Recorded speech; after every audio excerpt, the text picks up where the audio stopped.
Okay, so here at Tri-Area Blacksmiths, we try to take safety very seriously. So we want to provide a quick overview of the safety items that we try to cover with everyone who wants to be involved. So safety is kind of a threefold responsibility in this shop. One, you want to keep yourself safe and free from any injuries or accidents that may happen. Two, you want to be conscious of other people that may be in the space at the same time as you, working or spectating, and we want to keep them safe as well. And three, we want to protect and be respectful and preserve all the tools and equipment and resources that we have here that we all get to enjoy.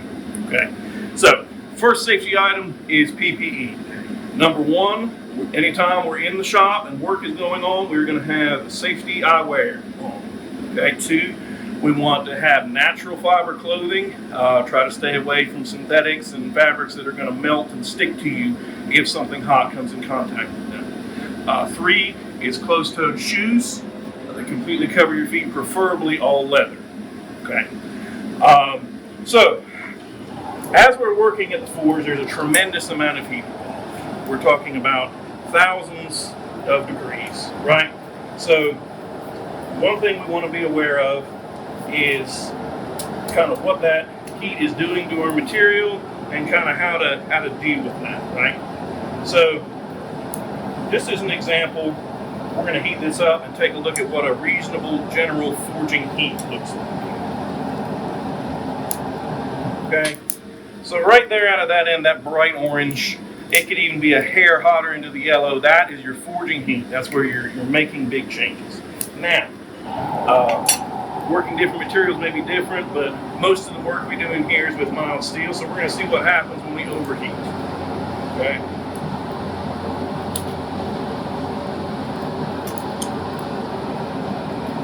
Take this on up just a few more seconds. We'll get to see what that looks like.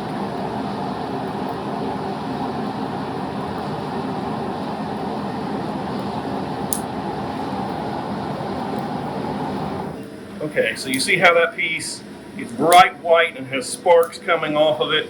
Okay, that's the point where that material is starting to burn, and if we took that directly to the anvil and hit it, there's going to be a tremendous amount of spatter and sparks that go everywhere and could be injurious to you or other people. So we want to try to avoid that. Okay, welding heats may get close to that, but we want to be. We're going to touch on that here in a second.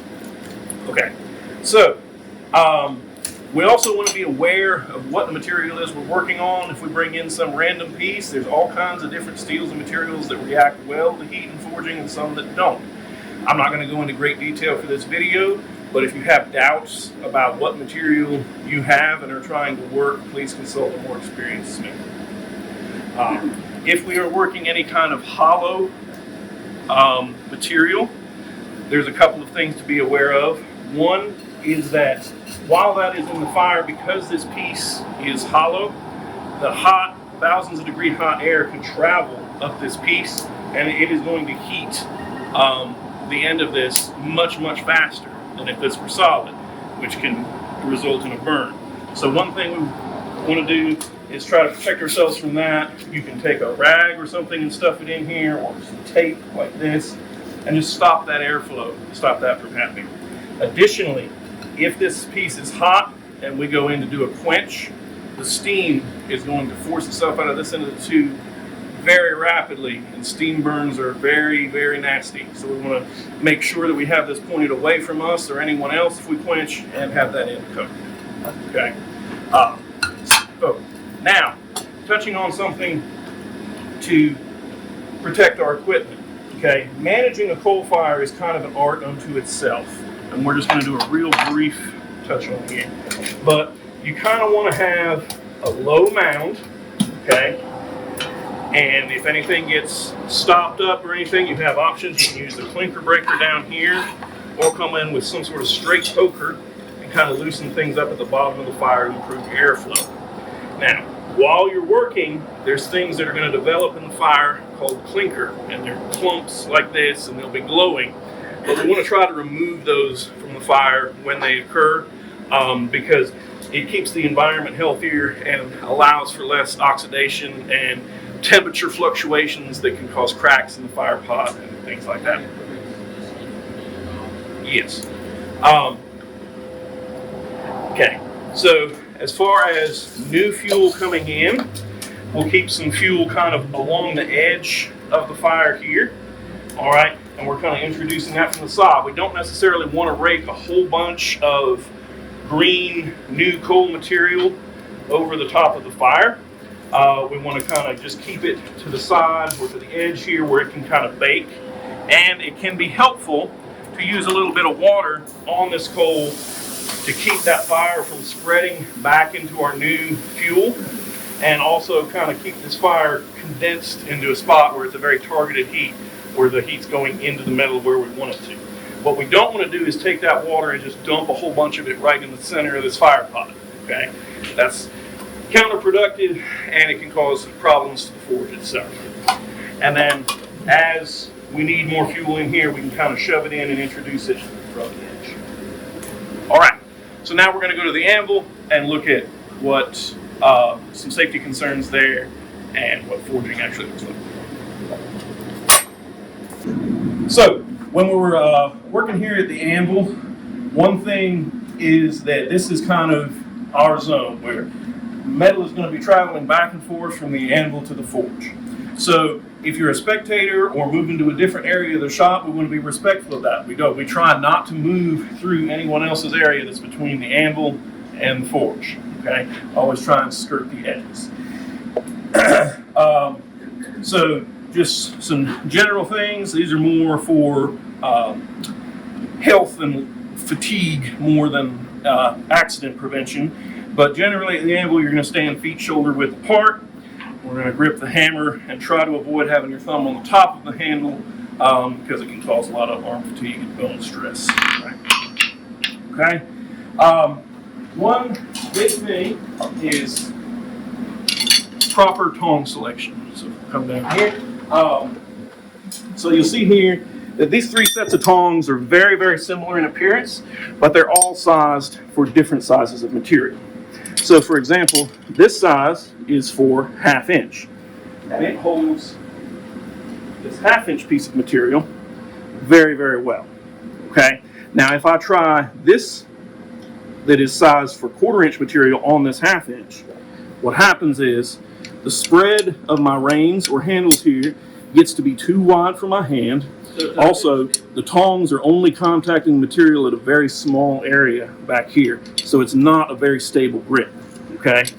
In the same way, if we try to use these 1/2 inch tongs for a piece of 3/8 material, yes, it holds them, you can move it around, but it is not a tight grip at all.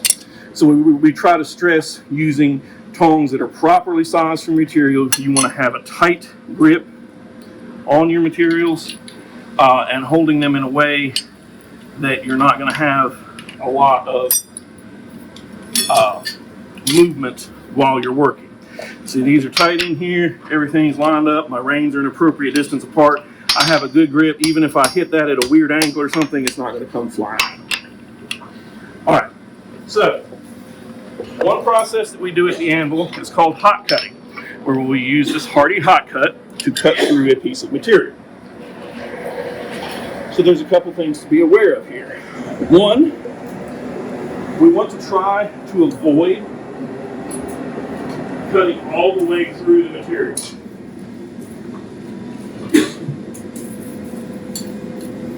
Okay. So we place our material on here and we hit down. And I'm a big fan of cutting to center, meaning cutting on all sides of the material to the center of the bar. And what we're going to do is we're going to get to where it's very small at that point, and then we're going to stop. Okay. Now we will use another piece of tongs, or you could use the vise and break that off to finish the cut. This accomplishes a couple things. One, this piece of material is completely under my control. It hasn't flown off anywhere into someone's back pocket and caused them to have a bad day. Secondly, this hammer face has never accidentally come into contact with this blade, damaging both the hammer face and the blade. Okay. A few things to remember about the vise is, one, I want to bring up that in this shop in particular, there's two main forging stations, right? One here and one here, and there's a shared vise. So this being a shared tool, multiple people are going to need to use it at various times, so we want to communicate with each other. That way two people don't rush in here at the same time with a hot piece of material and have a collision that can't be undone, right? So if someone working at this station needs to use the vise and I'm over here working, they're going to say, hey, I want to go to the vise, and just communicate and be sure everybody knows where you're going to be with hot metal at a shared location like this. Okay. Another thing to be aware of is if you leave things in this vise, okay, this is a great opportunity for somebody to run into something and get stabbed. So we want to try to avoid having long pieces left sticking out of the vise. Okay. We can also assume that if someone has left something in the vise, you assume that it is hot. Okay. And this brings us to another point. If a very hot piece of material is worked in this vise over time, the heat will build up. This vise itself will get hot enough to burn you. So you want to be aware of that and be sensitive to, checking it before you go grabbing it real hard. Okay. Hacksawing and things like that. This vise does not move. Your knuckles will move into it very hard, so be aware, try to prevent busting knuckles. All right, so now we're going to move on to another piece of equipment called a treadle. So this tool is called a treadle hammer, and first we want to illustrate its technical use. It is not necessarily for forging or stretching out or shaping metal that way. It is mostly used as a third hand for hitting other tooling into your material. There are exceptions with some dies and things that we have, but there's no need to go into that much detail right now. So the way it works is very simple. You have a hammerhead and a pedal here, and you drive that hammerhead up and down with your foot. Now, we have numerous different set tools, cutters, and all kinds of tools that can be used under this hammer, right?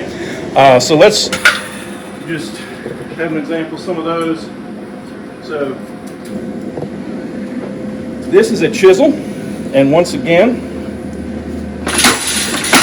great for cutting. Now, if I were to get in a situation where I'm going to try to make an almost through cut or split something on this, I'm going to use, once again, this sacrificial plate up here so that I can drive this tool into the material and not do that, which is cut all the way through. We'll fix it in editing. Right. But,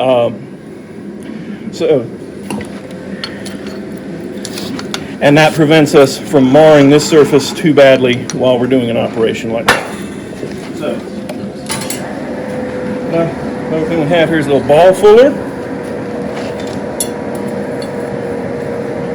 And you see that these are conveniently made so that they fit in these tongs really nice. Okay. Now, all these tools are made out of hardened tool steel. That does not mean they're indestructible. So once in a while, as you're using tools like this in a piece, the working surface in them is going to get hot. And it is acceptable and encouraged to periodically cool them off and then come back to work. Okay? Now,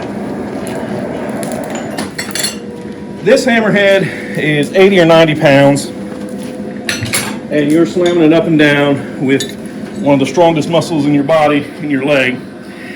So we never want to see any instance of someone holding a tool with their hand under the treadle hammer. It's just not an acceptable risk. You may think you have a lot of control, and you may, but it only takes one time to completely break all the bones in your hand, okay? We have all these set tools, but if you do, for some reason, want to use a hand tool underneath here, always use it with a pair of tongs so that your hands are out from under the hammerhead. All right, cool. We do have a couple of small power tools here in the blacksmith shop, and these are tools that I'm going to do a quick overview of, but if it's not something that you've ever used before and you're not particularly comfortable with it, I would highly recommend getting with someone more experienced than you and having them walk with you through using that tool in a more in-depth manner than what we're going to cover in this video. But we're just going to do a quick little run through here. So this is a belt grinder. It has the abrasive belt on one side and a small grinding wheel on the other side. Okay. This is for general deburring. You can see like this has a small burr on it that's sharp that we might want to remove. Light shaping and just kind of general sharpening of chisels and things like that. It's not really for any major material removal like you would do to make like a blade or anything like that. That's not really the purpose of this in this set. When using this tool, there's a flat platen up here and a contact wheel here, okay? And you're always going to want to use light pressure in general with a grinder. So if you're going to use it up here, you're going to stay kind of in the center of this flat platen and manipulate your workpiece on that. If you're using the contact wheel, be aware that this is going to spin in this direction. So anything you press against this is going to want to pull towards you and down, okay? So that's something to be very cautious of. If we turn this on and it is spinning this way and we work it here, it's going to push me away and down. If I get past this center line right here of this contact wheel and it grabs, it is going to pull me into the machine. Okay, so generally we want to stay above the center line of the contact wheel. If we're using the grinding wheel over here, we can see someone has already misbehaved. But if we're doing anything on this grinding wheel, we want to move kind of back and forth across the whole surface and not hold our workpiece in one little spot that's going to create a groove in that grinding wheel. So here's a short little demonstration of what that looks like.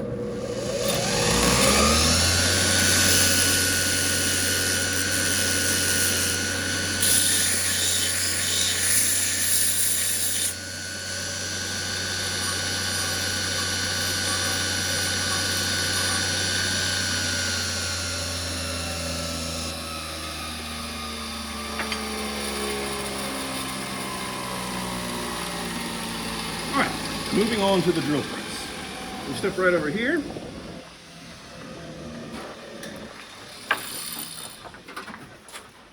So this is not the finest drill press in the world, but we make it work. So operation is very simple. There's an off, on, and then this wheel over here pushes your drill bit up and down. Okay. Now, this drill bit is going to be spinning, right? So let's. I should have planned this. We're going to put a drill bit in here. This is called the chuck. Tighten it in here. This is definitely something to get with somebody and have them walk you through it. Get this done. So now this drill bit is going to be spinning. It spins in a clockwise direction. Especially if I have a small workpiece and I turn this on and I go to pushing this drill bit into this workpiece, there's a very high likelihood that this bit may grab that piece and it will turn this very quickly and it could damage you or other things. So that's the main thing we want to watch out for. Additionally, if you're drilling, you generally want to use a center punch to make an indexing mark in your material that gives that drill bit a spot to sit in so that the drill bit doesn't wobble. Potentially, one, you're going to have a bad quality hole, and two, you could have a bit breakage as a result. Okay. This is pretty soft material, so in order to not have this do that sudden jerking and spinning, unless it's a really long big piece that has a lot of leverage, we're always going to hold our workpiece with a piece of tongs or a vice grip, or use a clamp like this to clamp the workpiece to the drill press, because we do not want it to get away from us. Okay. On. And we're not using a ton of pressure. Really, I'm just resting my hand against the lever on this wheel.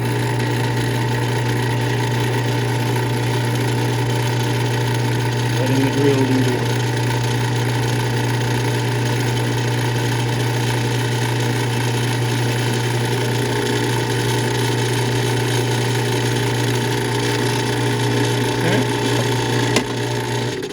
Always always turn the machine off before doing any other operations.